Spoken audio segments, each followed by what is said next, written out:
सच्ची बाणी। अमेय दृष्ट शुभ करै, हरै अग पाप सकल मल। काम क्रोध और लोभ मोह वस करै सबै बल।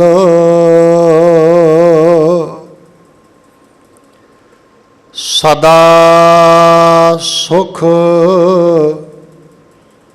मन वसै,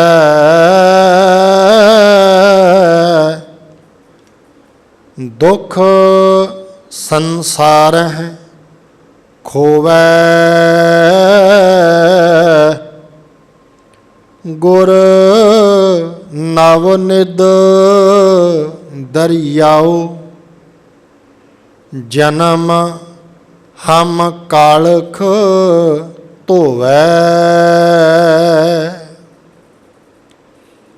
सो कहो टल गुर सेवियै, अहनिस सहज सुभाए। दर्शन परसै गुरु कै, जन्म मरण दुख जाए। सो कहो टल गुर सेवियै, अहनिस सहज सुभाए।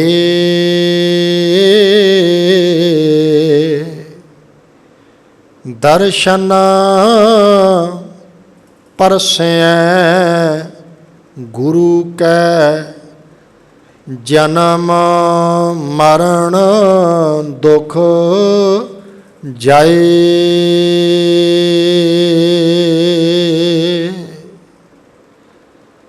जुगो जुग अटल, चवर छतर तखत दे मालक।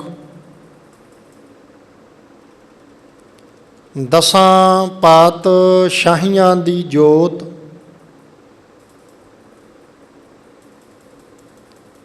पोथी परमेश्वर का थान। वाह वाह बाणी निरंकार है, शब्द गुर पीरा गहर गंभीरा। सच की बाणी धुर की बाणी, खसम की बाणी गुर की बाणी। धन धन धन साहिब श्री गुरु ग्रंथ साहिब सच्चे पातशाह जी महाराज। साहिबां दी पावन पवित्र हाजूरी अंदर जुड़ करके अज पहले रात्रि दे गुरमत विचार समागम दे दीवान गुरु बख्शिश दे सदका आरंभ होण जा रहे हैं। अज दूसरे पातशाह गुर अंगद गुर सिख बाबाणे आया।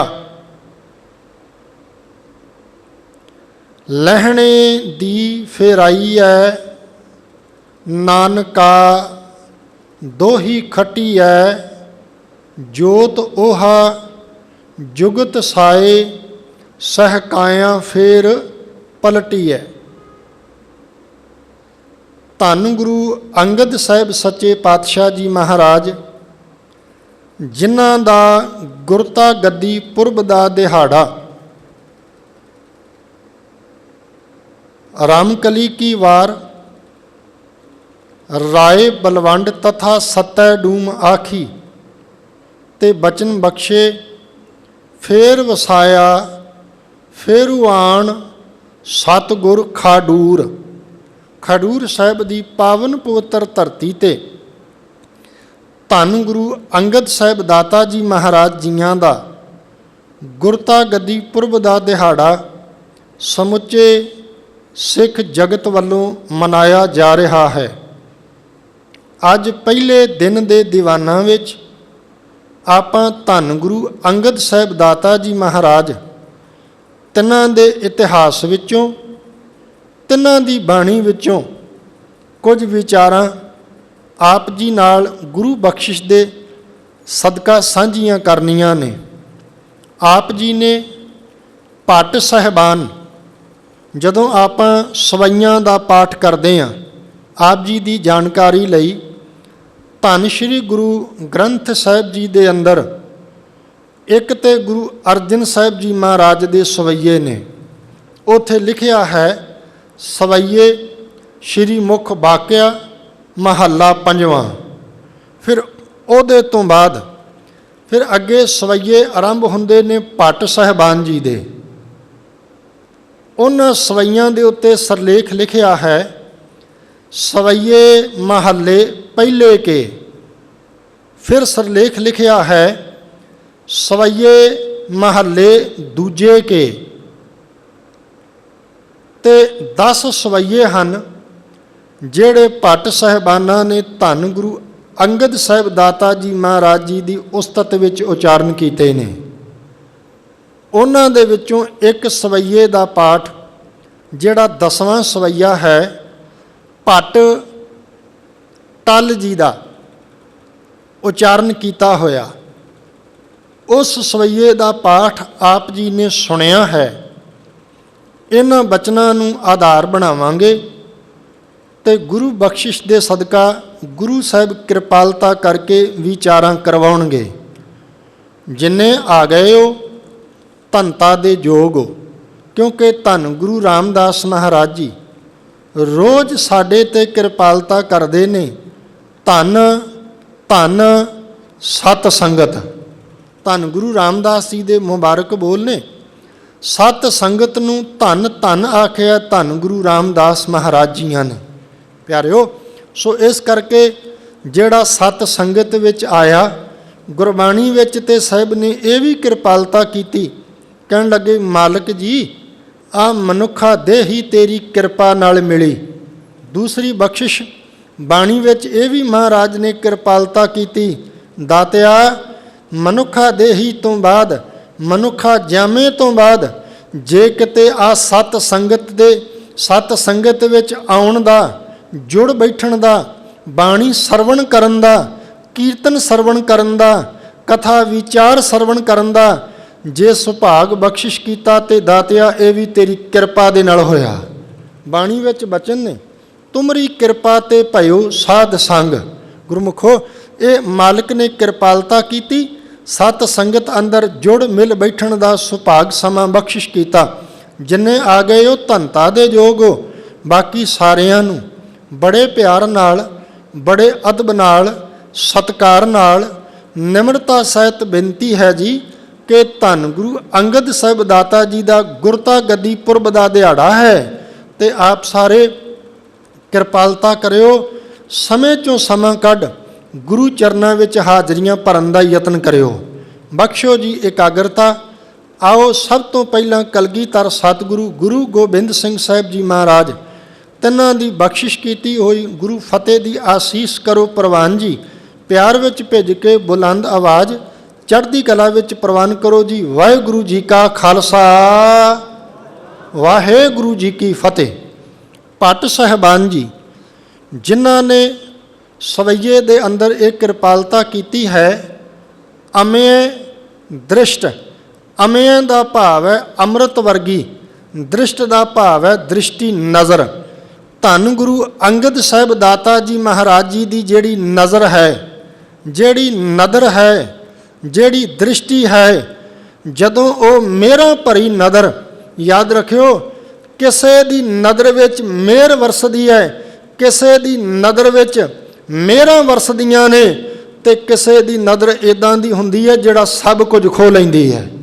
किसे दी नदर प्यारिओ खुशियां ते खेड़े वंड जांदी है, बरकतां नाल निवाज जांदी है, ते किसे दी नदर इदां दी हुंदी है जिहड़ी खुशियां खेड़े खो के लै जांदी है। इत्थे धन गुरु अंगद साहिब दाता जी महाराज जिन्हां दी मेहरां भरी नदर दी गल पट साहिबान अपने सवैयां दे विच करदे ने। गुरमुखो बचन हन अमे दृष्ट शुभ करे। धन गुरु अंगद साहिब दाता जी महाराज तुहाडी मेहरां भरी नदर जिहदे ते पै गई, जिहदे ते तुहाडी मेहरां भरी नज़र होई, शुभ करे दा भाव ओहदा जीवन शुभ हो गया, ओहदे जीवन दे अमल, ओहदे जीवन दे कर्म शुभ हो गए, ओहदे जीवन दे जिहड़े कर्म ने वो निर्मल हो गए। अमे दृष्ट शुभ करे हरै अग पाप। हरै दा भाव है हर लैंदे ने, मुका दिंदे ने, खत्म कर दिंदे ने अग कीते होए माड़े कर्म पाप।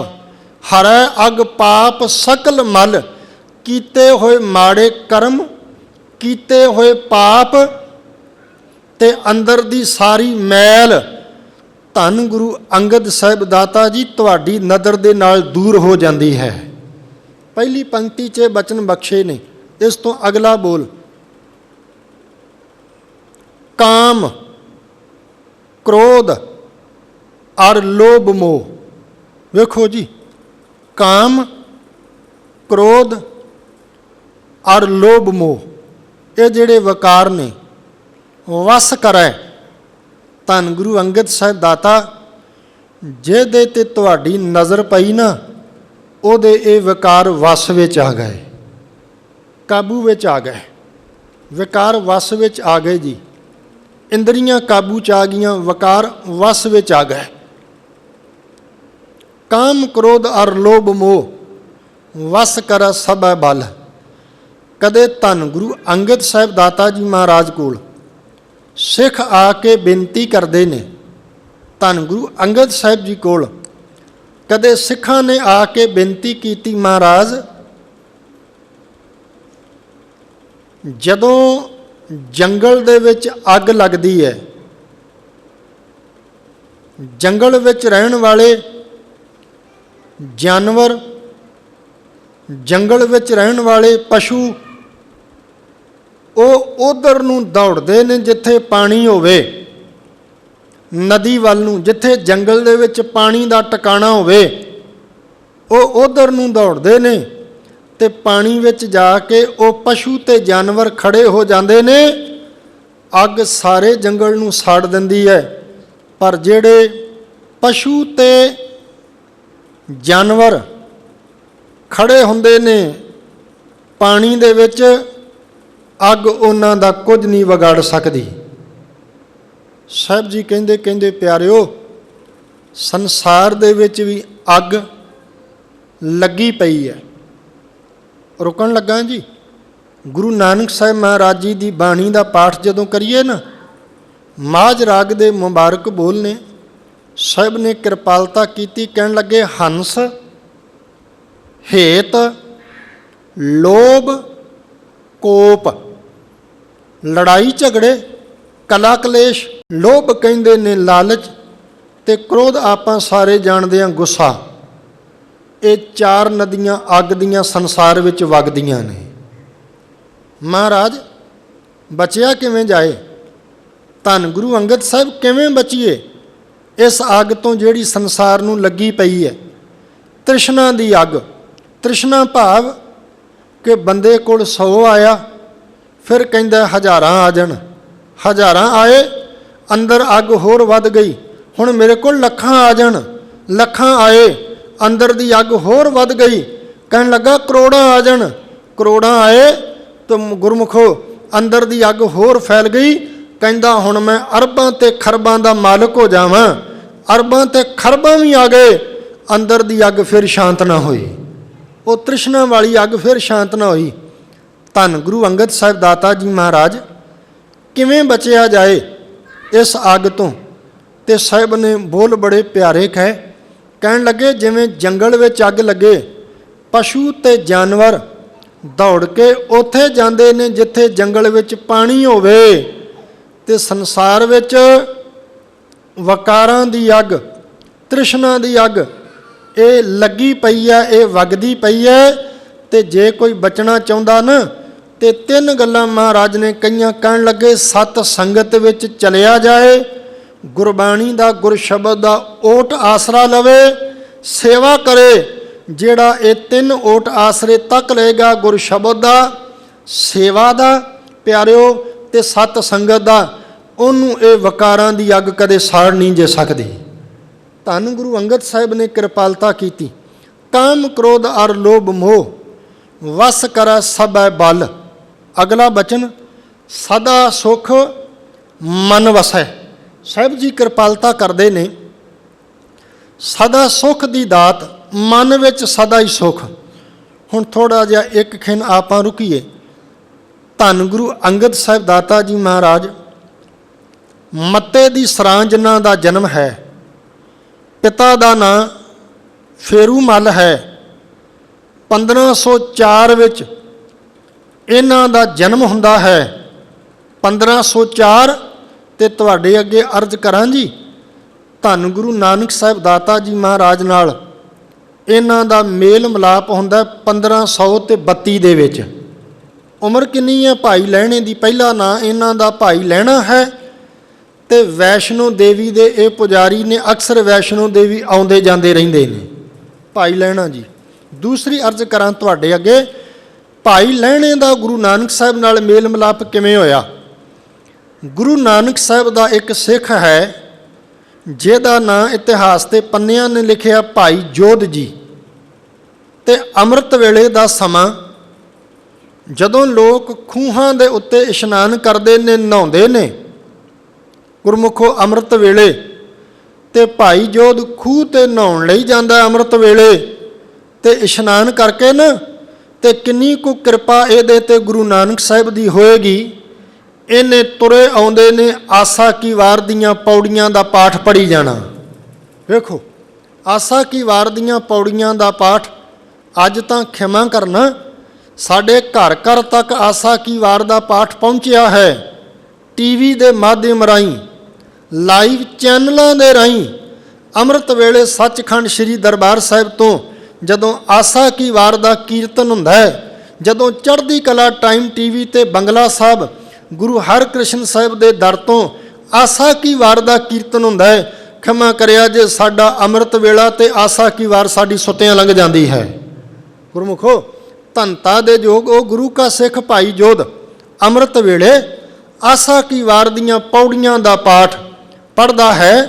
ਤੇ ਇੱਕ ਪੌੜੀ ਦਾ ਪਾਠ ਭਾਈ ਲਹਿਣੇ ਦੇ ਕੰਨਾਂ ਵਿੱਚ ਪਿਆ। ਗੁਰਮੁਖੋ, ਇੱਕ ਪੌੜੀ ਉਹ ਪੌੜੀ ਹੈ ਆਸਾ ਕੀ ਵਾਰ ਦੀ, ਜਿਤ ਸੇਵੇ ਸੁਖ ਪਾਈ ਹੈ। ਇਹ ਪੌੜੀ ਦਾ ਪਾਠ ਸੁਣਿਆ ਭਾਈ ਲਹਿਣੇ ਨੇ, ਜਿਤ ਸੇਵੇ ਸੁਖ ਪਾਈ ਹੈ, ਸੋ ਸਾਹਿਬ ਸਦਾ ਸੰਭਾਲੀਐ। ਜਿਤ ਕੀਤਾ ਪਾਈਐ ਆਪਣਾ, ਸਾ ਘਾਲ ਬੁਰੀ ਕਿਉਂ ਘਾਲੀਐ। ਮੰਦਾ ਮੂਲ ਨ ਕੀਚਈ, ਦੇ ਲੰਮੀ ਨਦਰ ਨਿਹਾਲੀਐ। ਜਿਉ ਸਾਹਿਬ ਨਾਲ ਨ ਹਾਰੀਐ, ਤੇ ਵੇਹਾ ਪਾਸਾ ਢਾਲੀਐ।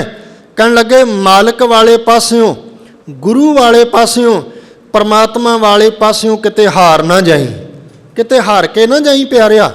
ਇਹ ਆਸਾ ਕੀ ਵਾਰ ਦੀ ਪੌੜੀ ਦੇ ਬੋਲ, ਜਿਉ ਸਾਹਿਬ ਨਾਲ ਨਾ ਹਾਰੀਐ, ਤੇ ਵੇਹਾ ਪਾਸਾ ਢਾਲੀਐ। ਮੁਬਾਰਕ ਬੋਲ ਸੁਣੇ, ਕਿਛ ਲਾਹੇ ਉੱਪਰ ਘਾਲੀਐ। ਕੁਝ ਲਾਹੇ ਵਾਲੀ ਘਾਲਣਾ ਕਰਕੇ ਖੱਟ ਕੇ ਜਾਈ ਕੁਝ ਸੰਸਾਰ ਦੇ ਅੰਦਰੋਂ। ਆਸਾ ਕੀ ਵਾਰ ਦੀ ਇਹ ਪੌੜੀ ਜਦੋਂ ਭਾਈ ਲਹਿਣੇ ਨੇ ਸੁਣੀ ਪਿਆਰਿਓ, ਇੱਕ ਹੋਵੇ ਅੰਮ੍ਰਿਤ ਵੇਲਾ, ਦੂਜਾ ਹੋਵੇ ਗੁਰਸਿੱਖ, ਤੀਜਾ ਹੋਵੇ ਪੜ੍ਹਦਾ ਗੁਰੂ ਕੀ ਬਾਣੀ, ਤੇ ਚੌਥਾ ਬਾਣੀ ਪੜ੍ਹਨ ਵਾਲਾ ਪੜ੍ਹੇ ਪਿਆਰ ਨਾਲ, ਧਿਆਨ ਨਾਲ ਤੇ ਸ਼ਰਧਾ ਵਿੱਚ ਭਿੱਜ ਕੇ। ਇਹਨਾਂ ਬੋਲਾਂ ਨੇ ਭਾਈ ਲਹਿਣੇ ਦੇ ਅੰਦਰ ਨੂੰ ਟੁੰਬ ਕੇ ਰੱਖ ਦਿੱਤਾ। ਇਹ ਭਾਈ ਲਹਿਣੇ ਦੇ ਅੰਦਰ ਨੂੰ ਇਹਨਾਂ ਬੋਲਾਂ ਨੇ ਟੁੰਬਿਆ। ਪਹਿਲੀ ਘਟਨਾ ਇਹ ਵਾਪਰੀ। ਦੂਸਰੀ ਘਟਨਾ ਮੈਂ ਤੁਹਾਡੇ ਨਾਲ ਸਾਂਝੀ ਕਰਾਂ। ਗੁਰੂ ਨਾਨਕ ਸਾਹਿਬ ਦਾਤਾ ਜੀ ਮਹਾਰਾਜ ਜੀ ਦਾ ਇੱਕ ਸਿੱਖ ਤੇ ਭਾਈ ਲਹਿਣੇ ਦੀ ਕਰਿਆਨੇ ਦੀ ਦੁਕਾਨ ਹੈ। ਭਾਈ ਲਹਿਣੇ ਦੀ ਕਰਿਆਨੇ ਦੀ ਦੁਕਾਨ ਤੇ ਗੁਰੂ ਨਾਨਕ ਦਾ ਇੱਕ ਸਿੱਖ, ਕੇਵਲ ਦਿਖਾਵੇ ਮਾਤਰ ਸਿੱਖ ਨਹੀਂ, ਸਾਡੇ ਵਰਗਾ, ਖਿਮਾ ਕਰਨਾ, ਕੋਈ ਇਦਾਂ ਦਾ ਸਿੱਖ ਨਹੀਂ ਸੀ ਮੇਰੇ ਵਰਗਾ ਬਈ ਜਿਹਦਾ ਦਾੜਾ ਬੜਾ ਸੁੰਦਰ, ਜਿਹਦਾ ਦਸਤਾਰਾ ਬੜਾ ਸੁੰਦਰ, ਜਿਹਦੇ ਕੱਪੜੇ ਬੜੇ ਸੁੰਦਰ, ਜਿਹਦੇ ਹੱਥ ਵਿੱਚ ਸ੍ਰੀ ਸਾਹਿਬ ਬੜੀ ਸੁੰਦਰ, ਜਿਹਦੇ ਤਨ ਤੇ ਪਾਈ ਸ੍ਰੀ ਸਾਹਿਬ ਬੜੀ ਸੁੰਦਰ, ਜਿਹਦਾ ਗਾਤਰਾ ਬੜਾ ਸੁੰਦਰ, ਜਿਹਦਾ ਹਜ਼ੂਰੀਆ ਬੜਾ ਸੁੰਦਰ। ਇਦਾਂ ਦਾ ਨਹੀਂ ਸੀ ਕੇਵਲ ਉਹ ਬਾਹਰ ਦਿਖਾਵੇ ਮਾਤਰ ਉਹ ਸੋਹਣਾ ਸਿੱਖ ਨਹੀਂ ਸੀ ਪਿਆਰਿਓ। ਉਸ ਸਿੱਖ ਦਾ ਕਿਰਦਾਰ ਸੀ ਗੁਰਬਾਣੀ ਵਾਲਾ, ਗੁਰਬਾਣੀ ਨੂੰ ਕਮਾਉਣ ਵਾਲਾ ਉਹ ਗੁਰੂ ਕਾ ਸਿੱਖ। 2-3 ਦਿਨਾਂ ਬਾਅਦ ਕਿਰਤ ਕਰਕੇ ਉਹਨੇ ਪੈਸੇ ਕਮਾਏ ਤੇ ਸੌਦਾ ਲੈਣ ਲਈ ਚਲਿਆ ਗਿਆ ਜੀ ਭਾਈ ਲਹਿਣੇ ਦੀ ਦੁਕਾਨ ਤੇ। ਆਹ ਗੱਲ ਤਵੱਜੋਂ ਦੇ ਕੇ ਸੁਣਿਓ। ਭਾਈ ਲਹਿਣੇ ਦੀ ਦੁਕਾਨ ਤੇ ਸੌਦਾ ਲੈਣ ਚਲ ਗਿਆ। ਭਾਈ ਲਹਿਣੇ ਦੀ ਤਲੀ ਤੇ ਪੈਸੇ ਰੱਖ ਕੇ ਕਹਿੰਦਾ ਪਿਆਰਿਆ ਆਹ ਲੈ ਪੈਸੇ, ਆਟਾ ਦੇ, ਜਲਦੀ ਨਾਲ ਤੋਲ ਕੇ, ਮੈਂ ਵੀ ਭੁੱਖਾ ਵਾਂ 2 ਦਿਨਾਂ ਦਾ, ਘਰ ਵਾਲੀ ਵੀ ਭੁੱਖੀ ਹੈ 2 ਦਿਨਾਂ ਦੀ ਤੇ ਬੱਚਾ ਵੀ ਭੁੱਖਾ ਹੈ 2 ਦਿਨਾਂ ਦਾ। ਭਾਈ ਲਹਿਣਾ ਕਦੇ ਤਲੀ ਤੇ ਪਏ ਹੋਏ ਪੈਸਿਆਂ ਵੱਲ ਵੇਂਦਾ, ਕਦੀ ਸਿੱਖ ਦੇ ਚਿਹਰੇ ਵੱਲ ਵੇਂਦਾ ਪਿਆਰਿਓ, ਤੇ ਕਦੇ ਆਪਣੇ ਵੱਲ ਵੇਖਦਾ ਹੈ। ਭਾਈ ਲਹਿਣਾ ਮਨ ਹੀ ਮਨ ਅੰਦਰ ਸੋਚਦਾ ਹੈ ਕਿ ਜਿੰਨੇ ਪੈਸੇ ਇਹਨੇ ਦਿੱਤੇ ਨੇ, ਇੰਨੇ ਪੈਸੇ ਦੇ ਆਟਿਆਂ, ਇੰਨੇ ਪੈਸੇ ਦੇ ਆਟੇ ਨਾਲ ਇਹਦਾ ਤੇ ਇਕੱਲੇ ਦਾ ਢਿੱਡ ਨਹੀਂ ਭਰਨਾ ਤੇ ਪਰਿਵਾਰ ਦਾ ਢਿੱਡ ਕਿੱਥੋਂ ਭਰੇਗਾ। ਵੇਖੋ, ਇਹ ਖਿਆਲ ਭਾਈ ਲਹਿਣੇ ਦੇ ਮਨ ਅੰਦਰ ਆਇਆ। ਚਲੋ ਭਾਈ ਲਹਿਣਾ ਆਟਾ ਤੋਲਣ ਲੱਗਾ ਜੀ। ਆਟਾ ਤੋਲਣ ਲੱਗੇ ਨੇ ਭਾਈ ਲਹਿਣੇ ਨੇ ਨਾ 2 ਬੁੱਕਾਂ ਆਟੇ ਦੀਆਂ ਵੱਧ ਪਾ ਦਿੱਤੀਆਂ ਵੀ ਚਲੋ ਇਹਦਾ ਗੁਜ਼ਾਰਾ ਹੋ ਜਾਏ, ਇਹਦਾ ਵੀ ਢਿੱਡ ਭਰ ਜਾਏ ਤੇ ਪਰਿਵਾਰ ਦਾ ਵੀ ਭਰ ਜਾਏ। ਭਾਈ ਲਹਿਣੇ ਨੇ 2 ਬੁੱਕਾਂ ਆਟੇ ਦੀਆਂ ਵੱਧ ਪਾਈਆਂ ਤੇ ਗੁਰੂ ਕੇ ਸਿੱਖ ਨੇ, ਗੁਰੂ ਨਾਨਕ ਦੇ ਸਿੱਖ ਨੇ ਆਵਾਜ਼ ਦੇ ਕੇ ਆਖਿਆ, ਕਹਿੰਦਾ ਪਿਆਰਿਆ ਜਿੰਨਾ ਆਟਾ ਵੱਧ ਪਾਇਆ ਹੀ ਉਹਨਾਂ ਵਾਪਸ ਕੱਢ ਲਾ, ਕਿਉਂਕਿ ਮੇਰੇ ਬਾਬੇ ਨਾਨਕ ਦਾ ਹੁਕਮ ਹੈ ਆਪਣਾ ਹੱਕ ਮਾਰਨ ਨਹੀਂ ਦੇਣਾ ਤੇ ਕਿਸੇ ਦਾ ਹੱਕ ਮਾਰਨਾ ਨਹੀਂ। ਜਿੰਨੇ ਪੈਸੇ ਦਿੱਤੇ ਆ ਆਟਾ ਉਹਨਾਂ ਲੈਣਾ, ਨਾ ਮੈਂ ਆਟਾ ਘੱਟ ਲਵਾਂ ਤੇ ਨਾ ਮੈਂ ਆਟਾ ਵੱਧ ਲਵਾਂ। ਭਾਈ ਲਹਿਣੇ ਨੇ ਬੜਾ ਆਖਿਆ ਪਰ ਕਹਿੰਦਾ ਨਹੀਂ ਪਿਆਰਿਆ, ਮੇਰੇ ਬਾਬੇ ਨੇ ਆਖਿਆ, ਗੁਰੂ ਨਾਨਕ ਨੇ ਆਖਿਆ ਇਹ ਹਰਾਮ ਦੀ ਕਮਾਈ ਹੈ, ਇਹ ਮੈਂ ਆਪਣੇ ਮੁੱਖ 'ਚ ਨਹੀਂ ਪਾਉਣੀ, ਨਾ ਆਪਣੇ ਪਾਵਾਂ, ਨਾ ਘਰ ਵਾਲੀ ਦੇ ਪਾਵਾਂ ਤੇ ਨਾ ਆਪਣੀ ਔਲਾਦ ਦੇ ਮੁੱਖ ਵਿੱਚ ਇਦਾਂ ਦੀ ਕਮਾਈ ਪਾਵਾਂ। ਇਹ ਬੋਲ ਕੇ ਭਾਈ ਲਹਿਣਾ ਉਸ ਸਿੱਖ ਦੇ ਜੀਵਨ ਤੋਂ, ਕਿਰਦਾਰ ਤੋਂ ਇੰਨਾ ਕੁ ਪ੍ਰਭਾਵਿਤ ਹੋਇਆ, ਕਹਿੰਦੇ ਜਦੋਂ ਸਿੱਖ ਆਟਾ ਲੈ ਕੇ ਤੁਰਿਆ ਤੇ ਭਾਈ ਲਹਿਣਾ ਆਪਣੀ ਦੁਕਾਨ ਬੰਦ ਕਰਕੇ ਮੱਲੋ ਮੱਲੀ ਉਹਦੇ ਪਿੱਛੇ ਤੁਰ ਪਿਆ ਵੀ ਵੇਖਾਂ ਇਸ ਸਿੱਖ ਦਾ ਘਰ ਕਿੱਥੇ ਹੈ, ਇਹ ਕਿੱਥੇ ਦਾ ਰਹਿਣ ਵਾਲਾ। ਅੱਗੇ ਅੱਗੇ ਸਿੱਖ ਤੁਰ ਪਿਆ, ਆਪਣੇ ਘਰ ਗਿਆ, ਪਿੱਛੇ ਪਿੱਛੇ ਭਾਈ ਲਹਿਣਾ। ਸਿੱਖ ਨੇ ਘਰ ਦਾ ਦਰਵਾਜ਼ਾ ਬੰਦ ਕੀਤਾ। ਭਾਈ ਲਹਿਣਾ ਉਹਦੇ ਘਰ ਦੇ ਦਰਵਾਜ਼ੇ ਦੇ ਬਾਹਰ ਖੜਾ, ਦੂਰ ਤੋਂ ਖੜਾ ਵੇਖਦਾ ਹੈ। ਸਿੱਖ ਆਟਾ ਲੈ ਕੇ ਗਿਆ, ਉਹਦੀ ਘਰ ਵਾਲੀ ਨੇ ਆਟਾ ਗੁੰਨਿਆ। ਵੇਖੋ ਜੀ, ਆਟੇ ਦੇ ਪ੍ਰਸ਼ਾਦੇ ਬਣਾਏ ਤੇ ਪ੍ਰਸ਼ਾਦੇ ਬਣੇ ਜੇ 3 ਪ੍ਰਸ਼ਾਦੇ ਬਣ ਗਏ। ਘਰ ਵਾਲੀ ਨੇ 2 ਪ੍ਰਸ਼ਾਦੇ ਪਾ ਕੇ 2 ਪ੍ਰਸ਼ਾਦੇ ਪਾਏ ਤੇ ਘਰ ਵਾਲੇ ਦੇ ਅੱਗੇ, ਸਿੱਖ ਦੇ ਅੱਗੇ ਰੱਖ ਦਿੱਤੇ। 2 ਤੁਸੀਂ ਛਕ ਲਓ, ਮੈਂ 1 ਨਾਲ ਗੁਜ਼ਾਰਾ ਕਰ ਲਵਾਂਗੀ, ਤੁਸੀਂ ਕੱਲ ਨੂੰ ਫਿਰ ਮਿਹਨਤ ਮੁਸ਼ੱਕਤ ਕਰਨ ਜਾਣਾ, ਸਵੇਰੇ ਕਿਰਤ ਕਰਨ ਜਾਣਾ ਤੁਸਾਂ ਨੇ। ਉਸ ਗੁਰੂ ਕੇ ਸਿੱਖ ਨੇ ਆਪਣੇ ਥਾਲ 'ਚੋਂ 1 ਪ੍ਰਸ਼ਾਦਾ ਚੁੱਕਿਆ, ਘਰ ਵਾਲੀ ਦੀ ਥਾਲੀ 'ਚ ਰੱਖਿਆ, ਕਹਿੰਦਾ ਮੈਂ 1 ਨਾਲ ਗੁਜ਼ਾਰਾ ਕਰ ਲਵਾਂਗਾ, 2 ਪ੍ਰਸ਼ਾਦੇ ਤੂੰ ਛਕ, ਤੂੰ ਬੱਚੇ ਨੂੰ ਵੀ ਖੁਰਾਕ ਦੇਣੀ ਹੈ। ਇੱਦਾਂ ਗੱਲਾਂ ਬਾਤਾਂ ਕਰਦੇ ਨੇ। ਇੰਨੇ ਸਮੇਂ ਨੂੰ ਕਿਸੇ ਨੇ ਉਹਨਾਂ ਦੇ ਘਰ ਦਾ ਦਰਵਾਜ਼ਾ ਖੜਕਾਇਆ। ਜਦੋਂ ਘਰ ਦਾ ਦਰਵਾਜ਼ਾ ਖੜਕਾਇਆ ਨਾ ਤੇ ਸਿੱਖ ਨੇ ਜਾ ਦਰਵਾਜ਼ਾ ਖੋਲ੍ਹਿਆ। ਕੋਈ ਲੋੜਵੰਦ, ਕੋਈ ਭੁੱਖਾ ਢਿੱਡੋਂ ਗੁਰਮੁਖੋ ਹੱਥ ਜੋੜ ਕੇ ਕਹਿੰਦਾ ਉਹ ਗੁਰੂ ਨਾਨਕ ਦਿਆ ਸਿੱਖਾ, ਕਈ ਦਿਨਾਂ ਦਾ ਭੁੱਖਾ, ਜੇ 1 ਆਧਾ ਪ੍ਰਸ਼ਾਦਾ ਹੈ ਤੇ ਮੈਨੂੰ ਛਕਾ। ਉਹ ਗੁਰੂ ਨਾਨਕ ਦਾ ਸਿੱਖ ਉਹਨੂੰ ਘਰ ਲੈ ਗਿਆ। ਭਾਈ ਲਹਿਣਾ ਸਭ ਕੁਝ ਤੱਕਦਾ, ਦਰਵਾਜ਼ੇ ਤੇ ਦੂਰ ਖੜਾ, ਦਰਵਾਜ਼ਿਓਂ ਦੂਰ ਖੜਾ, ਸਭ ਕੁਝ ਤੱਕਦਾ। ਉਹ ਗੁਰੂ ਨਾਨਕ ਦਾ ਸਿੱਖ ਲੋੜਵੰਦ ਨੂੰ ਘਰ ਲੈ ਗਿਆ ਤੇ ਘਰ ਵਾਲੀ ਨੂੰ ਕਹਿੰਦਾ, ਭਲੀਏ ਤੂੰ ਮੈਨੂੰ ਕਹਿੰਦੀ ਸਨ ਵੀ ਆ ਤੀਸਰਾ ਪ੍ਰਸ਼ਾਦਾ 2 ਤੁਸੀਂ ਛਕੋ, ਮੈਂ ਤੈਨੂੰ ਕਹਿੰਦਾ 2 ਤੁਸੀਂ ਛਕੋ। ਕਹਿਣ ਲੱਗਾ ਇਦਾਂ ਕਰ, ਜਿਹੜਾ ਤੀਸਰਾ ਪ੍ਰਸ਼ਾਦਾ ਹੈ ਨਾ ਲਿਆ ਥਾਲ ਵਿੱਚ ਪਾ ਤੇ ਇਸ ਪਿਆਰੇ ਨੂੰ ਛਕਾਈਏ ਜਿਹੜਾ ਪ੍ਰਮਾਤਮਾ ਨੇ ਭੇਜਿਆ ਹੈ। ਉਹਨੇ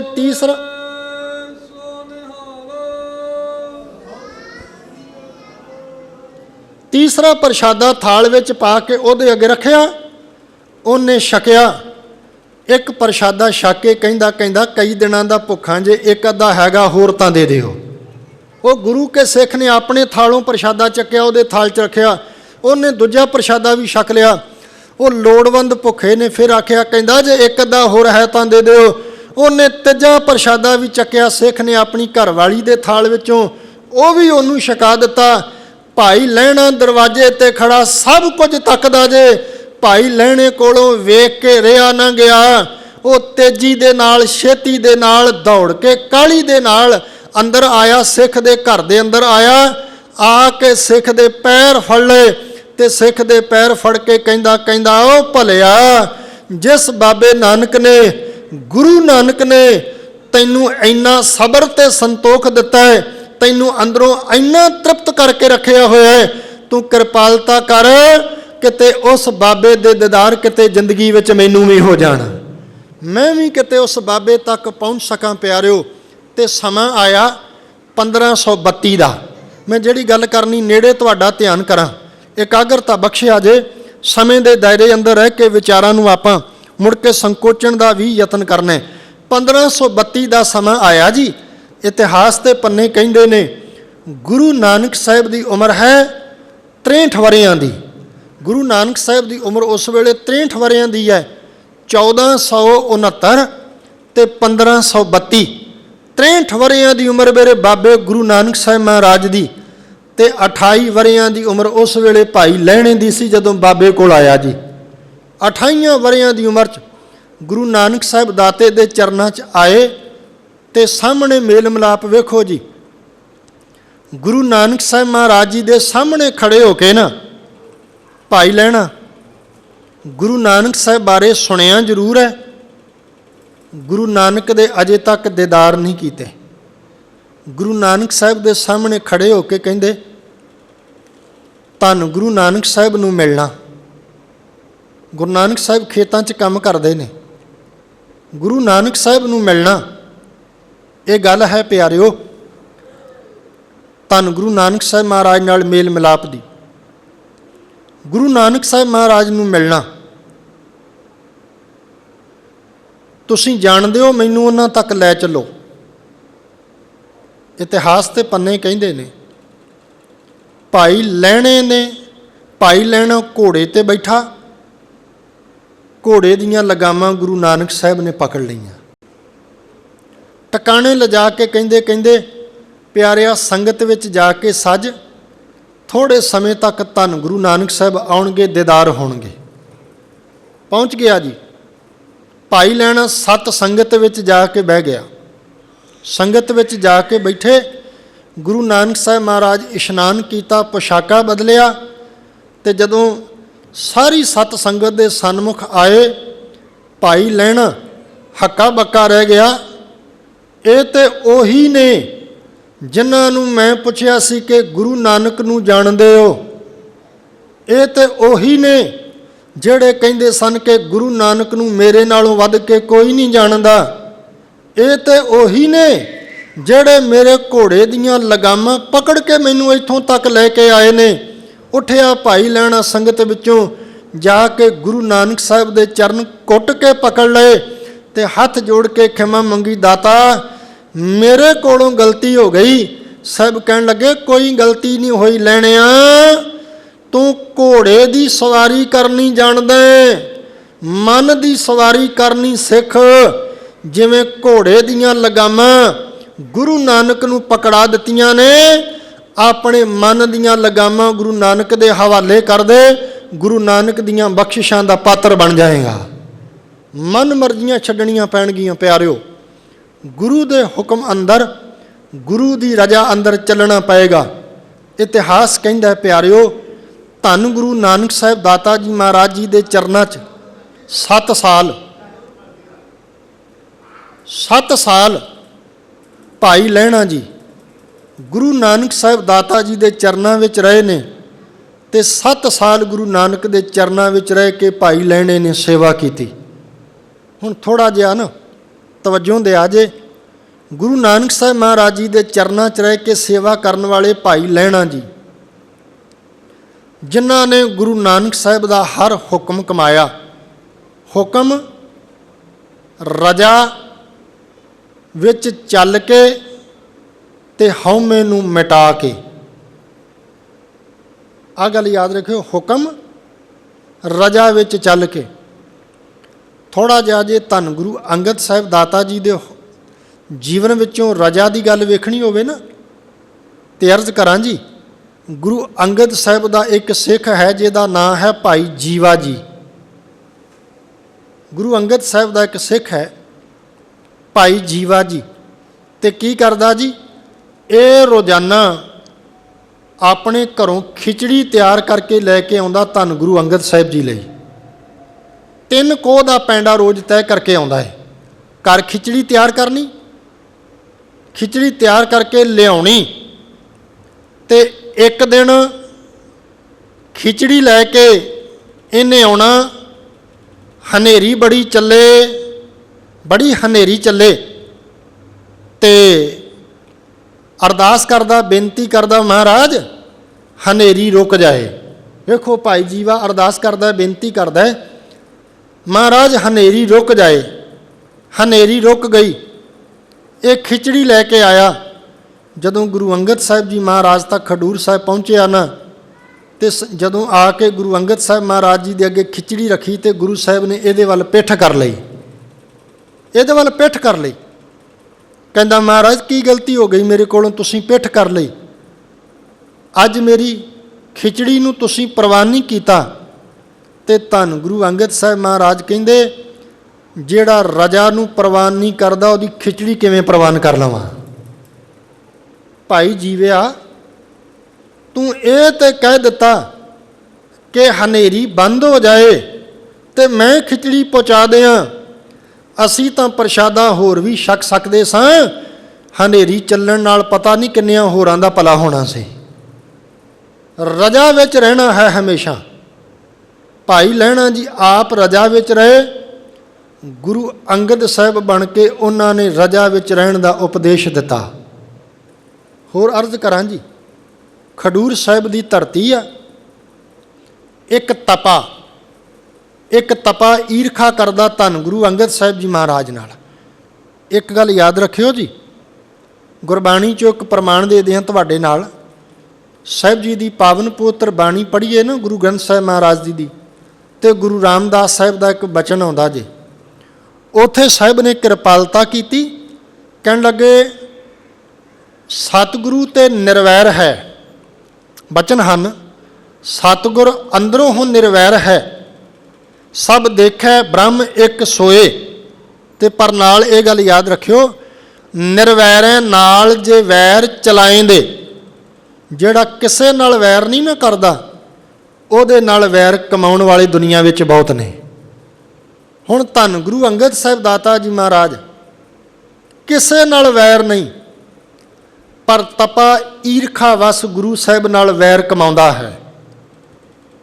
ਮੀਂਹ ਨਹੀਂ ਪੈਂਦਾ, ਮੀਂਹ ਨਹੀਂ ਪੈ ਰਿਹਾ, ਲੋਕ ਪਿੰਡ ਵਾਲੇ ਖਡੂਰ ਸਾਹਿਬ ਵਾਲੇ ਤਪੇ ਨੂੰ ਕਹਿੰਦੇ ਨੇ, ਜਿਹੜਾ ਖਡੂਰ ਸਾਹਿਬ ਦੀ ਧਰਤੀ 'ਤੇ ਤਪਾ ਰਹਿੰਦਾ, ਉਹ ਕਹਿੰਦਾ ਮੈਂ ਮੀਂਹ ਪਵਾ ਦਿਆਂਗਾ। ਲੋਕ ਕਹਿੰਦੇ ਮੀਂਹ ਪਵਾ, ਕਹਿੰਦਾ ਮੀਂਹ ਤਾਂ ਪਵਾਵਾਂਗਾ ਜੇ ਖਡੂਰ ਸਾਹਿਬ ਦੇ ਵਿੱਚੋਂ ਧੰਨ ਗੁਰੂ ਅੰਗਦ ਸਾਹਿਬ ਨੂੰ ਬਾਹਰ ਕੱਢੋਗੇ। ਵੇਖੋ, ਮੈਂ ਗੱਲ ਕਰਨ ਲੱਗਾ ਰਜਾ ਵਿੱਚ ਰਹਿਣ ਦੀ, ਬਸ ਇਹ ਨੁਕਤਾ ਯਾਦ ਰੱਖਿਓ। ਲੋਕਾਂ ਨੇ, ਪਿੰਡ ਵਿੱਚ ਰਹਿਣ ਵਾਲਿਆਂ ਨੇ ਆ ਕੇ ਧੰਨ ਗੁਰੂ ਅੰਗਦ ਸਾਹਿਬ ਜੀ ਮਹਾਰਾਜ ਨੂੰ ਕਿਹਾ, ਮਹਾਰਾਜ ਮੀਂਹ ਪਵਾਓ। ਕਹਿਣ ਲੱਗੇ ਪਰਮਾਤਮਾ ਦੀ ਮੌਜ ਹੈ, ਉਹਨੇ ਪਾਉਣਾ ਹੈ, ਉਹਦੀ ਰਜਾ ਵਿੱਚ ਕੋਈ ਦਖਲ ਅੰਦਾਜ਼ੀ ਨਹੀਂ। ਇੱਦਾਂ ਕਰੋ, ਤੁਸੀਂ ਨਗਰ ਛੱਡੋ, ਤਪਾ ਕਹਿੰਦਾ ਮੈਂ ਮੀਂਹ ਪਵਾ ਦਿੰਦਾ। ਮਹਾਰਾਜ ਕਹਿੰਦੇ ਜੇ ਮੇਰੇ ਨਗਰ ਛੱਡਿਆਂ ਤੁਹਾਡਾ ਭਲਾ ਹੁੰਦਾ ਤੇ ਮੈਂ ਨਗਰ ਛੱਡਣ ਲਈ ਤਿਆਰ ਹਾਂ। ਛੱਡ ਦਿੱਤਾ। ਖਡੂਰ ਸਾਹਿਬ ਛੱਡ ਕੇ ਕੁਝ ਪਲਾਂ ਲਈ, ਕੁਝ ਦਿਨਾਂ ਲਈ, ਕੁਝ ਸਮੇਂ ਲਈ ਅੱਗੇ ਪਿੱਛੇ ਹੋ ਗਏ। ਧੰਨ ਗੁਰੂ ਅੰਗਦ ਸਾਹਿਬ ਜੀ ਮਹਾਰਾਜ, ਬਾਬਾ ਅਮਰਦਾਸ ਜਦੋਂ ਬਾਸਰਕੇ ਤੋਂ ਖਡੂਰ ਸਾਹਿਬ ਆਇਆ, ਗੁਰੂ ਅੰਗਦ ਸਾਹਿਬ ਦੇ ਦੀਦਾਰ ਨਾ ਹੋਏ। ਪਤਾ ਲੱਗਾ ਵੀ ਪਿੰਡ ਵਾਲਿਆਂ ਨੇ ਕੱਢਤਾ। ਹੁਣ ਪਿੰਡ ਵਾਲੇ ਤਪੇ ਨੂੰ ਕਹਿਣ ਵੀ ਮੀਂਹ ਪਵਾ, ਮੀਂਹ ਨਾ ਪਵੇ। ਤੇ ਬਾਬਾ ਅਮਰਦਾਸ ਕਹਿੰਦਾ ਤਪੇ ਨੂੰ ਫੜ ਲਓ, ਇਹਨੂੰ ਖਿੱਚੋ, ਧੂਓ। ਜਿੱਧਰ ਖਿੱਚ ਕੇ ਧੂ ਕੇ ਲਈ ਜਾਓਗੇ ਉਧਰ ਮੀਂਹ ਪਈ ਜਾਏਗਾ। ਤੇ ਪਿੰਡ ਵਾਲਿਆਂ ਨੇ ਫੜ ਲਿਆ ਤਪਾ, ਕੋਈ ਕਿੱਧਰ ਨੂੰ ਖਿੱਚੇ, ਕੋਈ ਕਿੱਧਰ ਨੂੰ ਖਿੱਚੇ, ਤੇ ਜਿੱਧਰ ਨੂੰ ਖਿੱਚ ਕੇ ਲਈ ਜਾਂਦੇ ਨੇ ਉਧਰ ਨੂੰ ਮੀਂਹ ਪਈ ਜਾਂਦਾ ਹੈ। ਧੰਨ ਗੁਰੂ ਅੰਗਦ ਸਾਹਿਬ ਜੀ ਮਹਾਰਾਜ ਨੂੰ ਪਤਾ ਲੱਗਾ, ਗੁਰਮੁਖੋ ਪਤਾ ਲੱਗਾ। ਤੇ ਬਾਬੇ ਅਮਰਦਾਸ ਮਹਾਰਾਜ ਨੂੰ ਦੱਸਾਂ ਕੀ ਕਿਹਾ?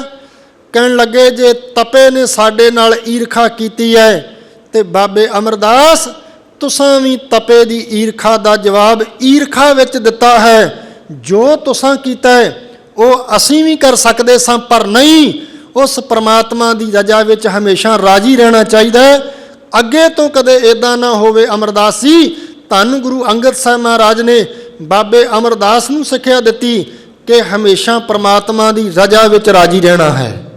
ਜਿਹੜੇ ਰਜ਼ਾ ਵਿੱਚ ਰਾਜੀ ਰਹਿੰਦੇ ਨੇ ਉਹੀ ਮਾਲਕ ਦੇ ਦਰ ਉੱਤੇ ਪ੍ਰਵਾਨ ਹੁੰਦੇ ਨੇ। ਪਿਆਰਿਓ, ਕਹਿਣ ਦਾ ਭਾਵ ਧੰਨ ਗੁਰੂ ਨਾਨਕ ਸਾਹਿਬ ਦਾਤਾ ਜੀ ਦੀ ਚਰਨ ਸ਼ਰਨ ਵਿੱਚ ਰਹਿ ਕੇ 7 ਸਾਲ ਹੁਕਮ ਰਜਾਈ ਚੱਲਣਾ। ਕਰੋ ਜੀ ਕਿਰਪਾਲਤਾ ਸਾਰੇ, ਹੁਕਮ ਰਜਾਈ ਚੱਲਣਾ। ਇੱਕ ਵਾਰ ਚੜ੍ਹਦੀ ਕਲਾ ਵਿੱਚ ਬੋਲੋ ਸਾਰੇ, ਹੁਕਮ ਰਜਾਈ ਚੱਲਣਾ। 7 ਸਾਲ ਸੇਵਾ ਕੀਤੀ। ਇਤਿਹਾਸ ਦੇ ਪੰਨੇ ਕਹਿੰਦੇ ਨੇ 12 ਪ੍ਰੀਖਿਆਵਾਂ ਧੰਨ ਗੁਰੂ ਨਾਨਕ ਸਾਹਿਬ ਦਾਤਾ ਜੀ ਨੇ ਭਾਈ ਲਹਿਣੇ ਨੂੰ ਪਾਈਆਂ। 12 ਦੀਆਂ 12 ਪ੍ਰੀਖਿਆਵਾਂ ਦੇ ਵਿੱਚੋਂ ਭਾਈ ਲਹਿਣਾ ਪਾਸ ਹੋ ਗਿਆ। 12 ਦੀਆਂ 12 ਪ੍ਰੀਖਿਆਵਾਂ। ਛੋਟੀ ਜਿਹੀ ਕਰਜ਼। ਇੱਕ ਵਾਰ ਆਪਣੇ ਨਗਰ ਤੋਂ ਵਾਪਸ ਗੁਰੂ ਨਾਨਕ ਸਾਹਿਬ ਜੀ ਦੀ ਚਰਨ ਸ਼ਰਨ ਵਿੱਚ ਕਰਤਾਰਪੁਰ ਸਾਹਿਬ ਆਏ। ਤਨ ਤੇ ਕੱਪੜੇ ਬੜੇ ਸੋਹਣੇ ਪਾਏ ਨੇ। ਹੁਣ ਆਪਾਂ ਵੀ ਕਈ ਵਾਰੀ ਗੁਰਦੁਆਰਾ ਸਾਹਿਬ ਜਾਂਦੇ ਹਾਂ, ਤਨ ਤੇ ਪਾਏ ਹੋਏ ਕੱਪੜੇ ਬੜੇ ਸੋਹਣੇ ਹੁੰਦੇ ਨੇ, ਢੰਗ ਦੇ ਹੁੰਦੇ ਨੇ। ਤੇ ਕੀ ਕੀਤਾ ਗੁਰੂ ਨਾਨਕ ਸਾਹਿਬ ਮਹਾਰਾਜ? ਖੇਤਾਂ ਦੇ ਵਿੱਚੋਂ ਝੋਨੇ ਦੀ ਫਸਲ, ਜਿਹੜੀ ਵੀ ਫਸਲ ਖੇਤਾਂ ਦੇ ਵਿੱਚੋਂ, ਫਸਲ ਦੇ ਵਿੱਚੋਂ ਜਿਹੜਾ ਘਾਹ ਵਾਧੂ ਉੱਗਿਆ ਨਾ, ਉਹ ਪੁੱਟਦੇ ਪਏ ਨੇ, ਜਿਹਨੂੰ ਆਪਾਂ ਨਦੀਨ ਕਹਿ ਦਿੰਦੇ ਹਾਂ, ਉਹ ਪੁੱਟ ਰਹੇ ਆ। ਤੇ ਉਸ ਘਾਹ ਨੂੰ ਜਦੋਂ ਪੁੱਟਦੇ ਆ, ਉਹਦੇ ਨਾਲ ਚਿੱਕੜ ਵੀ ਆ ਰਿਹਾ ਘਾਹ ਦੇ ਨਾਲ ਨਾਲ ਥੋੜ੍ਹਾ ਥੋੜ੍ਹਾ। ਉਹ ਘਾਹ ਦੀ ਪੰਡ ਭਰ ਕੇ ਨਾ, ਜਿਹੜਾ ਚਿੱਕੜ ਨਾਲ ਭਰਿਆ ਹੋਇਆ ਘਾਹ, ਉਹਦੀ ਪੰਡ ਭਰ ਕੇ ਗੁਰੂ ਨਾਨਕ ਸਾਹਿਬ ਨੇ ਭਾਈ ਲਹਿਣੇ ਦੇ ਸਿਰ ਉੱਤੇ ਰੱਖੀ। ਤੇ ਜਿਹੜੇ ਤਨ ਤੇ ਕੱਪੜੇ ਪਾਏ ਸੀ ਸੋਹਣੇ ਵਧੀਆ ਕੱਪੜੇ, ਉਹ ਕੱਪੜੇ ਚਿੱਕੜ ਨਾਲ ਭਰ ਗਏ। ਉਹ ਕੱਪੜੇ ਚਿੱਕੜ ਨਾਲ ਭਰ ਗਏ। ਮਾਤਾ ਸੁਲੱਖਣੀ ਜੀ ਕਿਹਾ ਧੰਨ ਗੁਰੂ ਨਾਨਕ ਸਾਹਿਬ ਮਹਾਰਾਜ ਨੂੰ, ਕਹਿਣ ਲੱਗੇ ਲਹਿਣੇ ਦੇ ਤਨ ਤੇ ਪਾਏ ਹੋਏ ਕੱਪੜਿਆਂ ਦਾ ਖਿਆਲ ਕਰ ਲੈਂਦੇ ਆਪ ਜੀ। ਚਿੱਕੜ ਵਾਲੇ ਘਾਹ ਦੀ ਪੰਡ ਚੁਕਾ ਕੇ ਭਾਈ ਲਹਿਣੇ ਦੇ ਕੱਪੜੇ ਚਿੱਕੜ ਨਾਲ ਭਰ ਗਏ ਨੇ। ਸਾਹਿਬ ਨੇ ਮੁਸਕਰਾ ਕੇ ਆਖਿਆ, ਗੁਰੂ ਨਾਨਕ ਸਾਹਿਬ ਮਹਾਰਾਜ ਨੇ ਕਹਿਣ ਲੱਗੇ ਭਲੀਏ, ਅਸਾਂ ਚਿੱਕੜ ਦੀ ਪੰਡ ਚੁਕਾ ਕੇ ਇਹਦੇ ਸਿਰ ਉੱਤੇ ਰੱਖ ਕੇ ਇਹਦੇ ਕੱਪੜੇ ਚਿੱਕੜ ਨਾਲ ਭਰ ਕੇ ਤੇ ਦੱਸ ਦਿੱਤਾ ਸੰਸਾਰ ਦਿਆਂ ਲੋਕਾਂ ਨੂੰ, ਜਿਨਨੇ ਅੱਜ ਚਿੱਕੜ ਦੀ ਪੰਡ ਚੁੱਕੀ ਹੈ, ਗੁਰੂ ਦਾ ਹੁਕਮ ਮੰਨ ਕੇ ਕੋਈ ਬੋਲ ਆਪਣੇ ਮੁਖਾਰ ਬਿੰਦ ਤੋਂ ਨਹੀਂ ਬੋਲਿਆ। ਗੁਰਮੁਖੋ 7 ਸਾਲ ਸੇਵਾ ਕਰਦਿਆਂ ਮੈਂ ਪੜ੍ਹ ਰਿਹਾ ਸਾਂ ਵਿਦਵਾਨਾਂ ਨੂੰ, ਵਿਦਵਾਨਾਂ ਨੇ ਲਿਖਿਆ, ਕਹਿਣ ਲੱਗੇ 7 ਸਾਲ ਸੇਵਾ ਕਰਦਿਆਂ ਭਾਈ ਲਹਿਣੇ ਦੇ ਮਨ ਵਿੱਚ ਕਦੇ ਖਿਆਲ ਨਹੀਂ ਆਇਆ ਕਿ ਮੇਰੀ ਸੇਵਾ ਗੁਰੂ ਦੇ ਦਰ ਉੱਤੇ ਪ੍ਰਵਾਨ ਹੋਈ ਕਿ ਨਹੀਂ ਹੋਈ। ਕਦੇ ਵੀ ਖਿਆਲ ਨਹੀਂ ਆਇਆ ਕਦੇ ਵੀ ਮਨ ਵਿੱਚ ਖਿਆਲ ਨਹੀਂ ਆਇਆ ਕਿ ਮੇਰੀ ਸੇਵਾ ਗੁਰੂ ਦੇ ਦਰ ਉੱਤੇ ਪ੍ਰਵਾਨ ਹੋਈ ਕਿ ਨਹੀਂ ਹੋਈ। ਗੁਰੂ ਨਾਨਕ ਸਾਹਿਬ ਮਹਾਰਾਜ ਨੇ ਕਿਹਾ ਮਾਤਾ ਸੁਲੱਖਣੀ ਜੀ ਨੂੰ, ਕਹਿਣ ਲੱਗੇ ਤੁਹਾਨੂੰ ਚਿੱਕੜ ਦੀ ਪੰਡ ਤੇ ਚਿੱਕੜ ਨਜ਼ਰ ਆਉਂਦਾ ਹੈ, ਪਰ ਮੈਨੂੰ ਇਉਂ ਪ੍ਰਤੀਤ ਹੁੰਦਾ ਹੈ ਜਿਹਦੇ ਸਿਰ ਤੇ ਅੱਜ ਚਿੱਕੜ ਦੀ ਪੰਡ ਹੈ, ਇਹਦੇ ਸਿਰ ਉੱਤੇ ਇੱਕ ਦਿਨ ਗੁਰਿਆਈ ਵੀ ਸ਼ੋਭਣੀ ਹੈ। ਗੁਰਿਆਈ ਵੀ ਇਹਦੇ ਸਿਰ ਉੱਤੇ ਸ਼ੋਭਨੀਕ ਹੋਏਗੀ। ਗੁਰਿਆਈ ਦਾ ਛਤਰ ਵੀ ਇਹਦੇ ਸਿਰ ਉੱਤੇ ਟਿਕਣਾ ਹੈ। ਧੰਨ ਗੁਰੂ ਨਾਨਕ ਸਾਹਿਬ ਦਾਤਾ ਜੀ ਦੇ ਚਰਨ ਸ਼ਰਨ ਵਿੱਚ ਰਹਿ ਕੇ ਸੇਵਾ ਕਰਦਿਆਂ ਭਾਈ ਲਹਿਣਾ ਜੀ, ਉਹ ਸਮਾਂ ਆ ਗਿਆ ਪਿਆਰਿਓ। 7 ਸਾਲ ਸੇਵਾ ਕੀਤੀ। ਤੇ ਛੋਟੀ ਜੀ ਇੱਕ ਅਰਜ਼ ਤੁਹਾਡੇ ਨਾਲ ਹੋਰ ਕਰਾਂ। ਧੰਨ ਗੁਰੂ ਨਾਨਕ ਸਾਹਿਬ ਮਹਾਰਾਜ ਇੱਕ ਦਿਨ ਆਪਣਾ ਰੂਪ ਹੋਰ ਤਰ੍ਹਾਂ ਦਾ ਬਣਾਇਆ। ਹੱਥ ਵਿੱਚ ਸੋਨੇ ਦੀਆਂ ਮੋਹਰਾਂ, ਹੀਰੇ ਜਵਾਹਰਾਤ, ਕੁਝ ਸਿੱਕੇ ਲੈ ਲਏ, ਤੁਰ ਪਏ। ਸੰਗਤਾਂ ਪਿੱਛੇ ਪਿੱਛੇ, ਭਾਈ ਲਹਿਣਾ ਪਿੱਛੇ ਪਿੱਛੇ, ਬਾਬਾ ਬੁੱਢਾ ਜੀ ਪਿੱਛੇ ਪਿੱਛੇ ਤੁਰੇ ਜਾਂਦੇ ਨੇ। ਪਹਿਲਾਂ ਗੁਰੂ ਨਾਨਕ ਸਾਹਿਬ ਨੇ ਹੀਰੇ ਜਵਾਹਰਾਤ ਇੱਦਾਂ ਪਿਛਾਂਹ ਨੂੰ ਸੁੱਟ ਦਿੱਤੇ ਤੇ ਕਈਆਂ ਨੇ ਹੀਰੇ ਜਵਾਹਰਾਤ ਚੁੱਕ ਲਏ ਤੇ ਘਰਾਂ ਨੂੰ ਮੁੜ ਗਏ। ਗੁਰਮੁਖੋ, ਫਿਰ ਗੁਰੂ ਨਾਨਕ ਸਾਹਿਬ ਦਾਤਾ ਜੀ ਮਹਾਰਾਜ ਨੇ ਸੋਨੇ ਦੀਆਂ ਮੋਹਰਾਂ ਪਿੱਛੇ ਨੂੰ ਛੁੱਟੀਆਂ, ਪਿਛਾਂਹ ਨੂੰ ਸੁੱਟੀਆਂ। ਕਈਆਂ ਨੇ ਸੋਨੇ ਦੀਆਂ ਮੋਹਰਾਂ ਚੁੱਕੀਆਂ ਤੇ ਉਹ ਵੀ ਘਰਾਂ ਨੂੰ ਮੁੜ ਗਏ।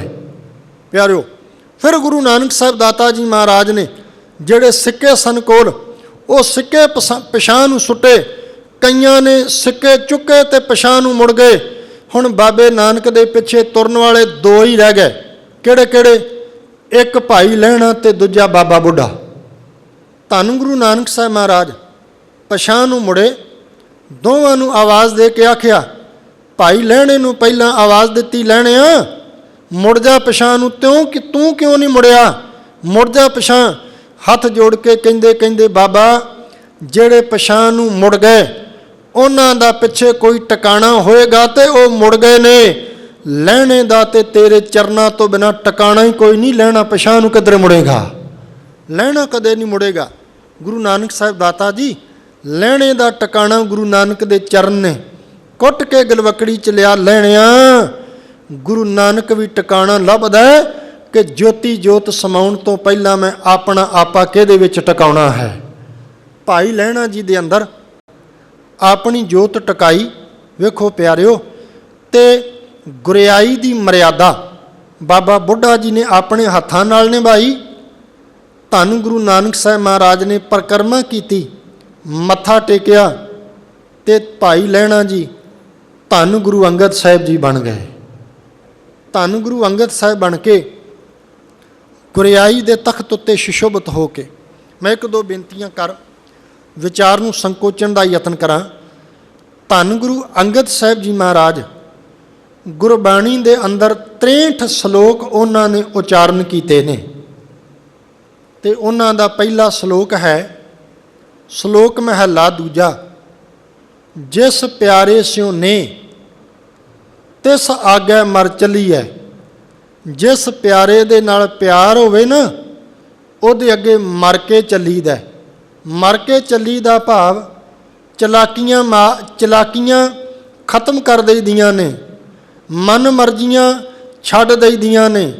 ਆਪਣੀਆਂ ਚਤਰਾਈਆਂ ਦਾ ਤਿਆਗ ਕਰਨਾ ਪੈਂਦਾ ਹੈ, ਆਪਣੀਆਂ ਸਿਆਣਪਾਂ ਨੂੰ ਪਰੇ ਕਰਨਾ ਪੈਂਦਾ ਹੈ। ਕੇਵਲ ਤੇ ਕੇਵਲ ਜਿਹਦੇ ਨਾਲ ਪਿਆਰ ਹੋਵੇ ਉਹਦੇ ਹੁਕਮ ਵਿੱਚ ਹੀ ਚੱਲਣਾ ਪੈਂਦਾ ਹੈ।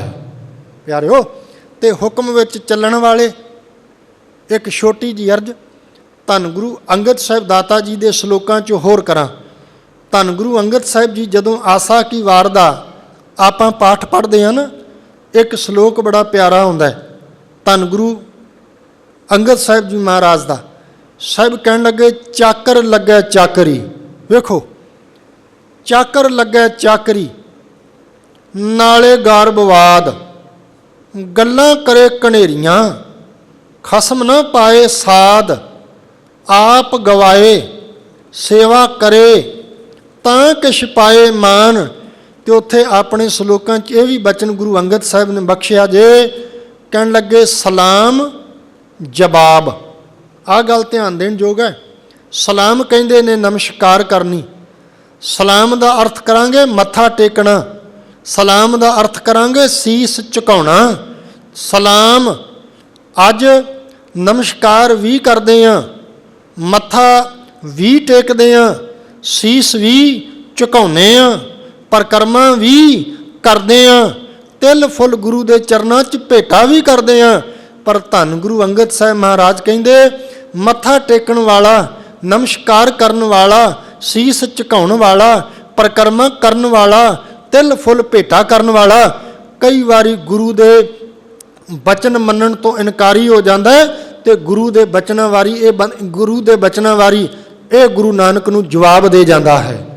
तो जवाब देण वाला आपां सारे जानते हैं जी। वेखो जवाब आपां समझदे हैं ना, जे किसी बंदे नूं काम कहीए तो बंदा अगों जवाब दे दे, भाव अगों मना कर दे, अगों ना कर देवे, गज के आखो सतनाम श्री, वो कदे प्रवान नहीं हुंदा। जवाब देण वाला ते घर विच माँ बाप नूं चंगा नहीं लगदा, औलाद काम तो जवाब देवे तो माँ बाप नूं चंगी नहीं लगदी। दफ्तर विच काम करन वाला किसी अपने वड्डे अफसर नूं जवाब देवे तो उहनूं चंगा नहीं लगदा। तो याद रखियो जिहड़ा गुरु नानक दे बचनां नूं जवाब दे देवे वो गुरु नानक नूं भी कदे चंगा नहीं जे लगदा। धन गुरु अंगद साहब महाराज कहिंदे नमस्कार करन वालिया, मत्था टेकण वालिया, शीस झुकाउण वालिया, यतन करिया कर गुरु बाबे दे बचनां नूं अपने जीवन विच मन्नण दा। ते जिहड़े मन लैंदे ने ना कहण लगे फिर गुरु नानक उन्हां नूं लैणे तो अंगद बना के रख दिंदा है। सारा जगत उन्हां नूं फिर नमस्कारां करदा है। धन गुरु अंगद साहिब दाता जी महाराज गुरियाई दे तख्त उत्ते सुशोभित होए। मैं एक दो बेनतियां कर संखेप कर लवां विचार नूं, थोड़ा जिहा तुहाडे नाल जिक्र करन लगा जी। खडूर साहिब दी धरती है, एक चौधरी है मलूका उहदा नाम जी, चौधरी मलूका। इनू मिर्गी दा दौरा पैंदा।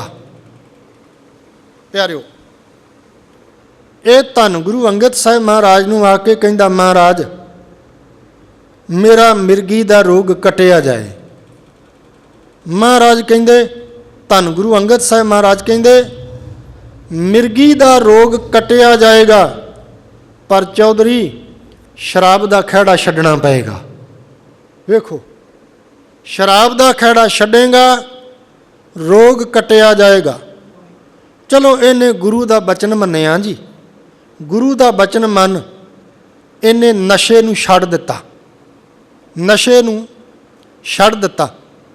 मैं ना पढ़ रहा सा एक विद्वान नूं इत्थे रुकण लगा थोड़ा जिहा, कहंदे एक सज्जण गुरुद्वारा साहिब आउणा, उन्हें कीर्तन सुनना, रागी ਸਿੰਘਾਂ नूं कहना बई रागी ਸਿੰਘਾਂ दे कोलों ये शब्द सुनना बड़े प्यार नाल, जो मांगे है ठाकुर अपने ते, बोल दिओ जो मांगे ठाकुर, चढ़दी कला च बोलो जी, जो मांगे ठाकुर अपने ते। बड़े प्यार नाल रागी ਸਿੰਘਾਂ दे कोलों ये शब्द सुनना। वो सज्जण ने नाल ही गल कही, कहंदा मैं कथा नूं नहीं सुनदा।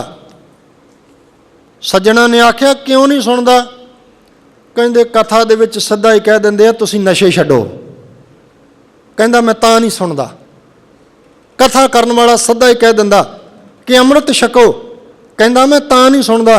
वो विद्वान ने लिखिया कहंदा असीं सुनना भी वो चाहुंदे आ जिहड़ा साडे मन नूं चंगा लगदा है। प्यारिओ ते ओह अगों सज्जण बोल के कहंदा कहंदा तूं फिर कदी सुनिया ही नहीं, कदे रागी ਸਿੰਘਾਂ नूं कहीं भी मैनूं सुणाओ की भला की सुणाओ। कदे रागी ਸਿੰਘਾਂ नूं कहीं कि मैनूं सुणाओ जित पीता खसम विसरै, जित पीता खसम विसरै, गुरु अमरदास महाराज दे बोल। फिर कहंदे प्यारिआ पता लगेगा कि गुरु अमरदास महाराज की कहंदे ने नशिਆਂ दे परथाए। हुण मैं तुहाडा ध्यान उत्थे केंद्रित करां जिहड़ी अर्ज करन लगा तुहाडे नाल। धन गुरु अंगद साहिब महाराज कहंदे कहंदे मलूकिया मिर्गी तेरा खैड़ा छड्ड जाएगी, तू नशिਆਂ दा खैड़ा छड्ड दे। चलो इन्हें गुरु दा बचन मन्निया, तंदुरुस्त हो गया जी, नरोग हो गया।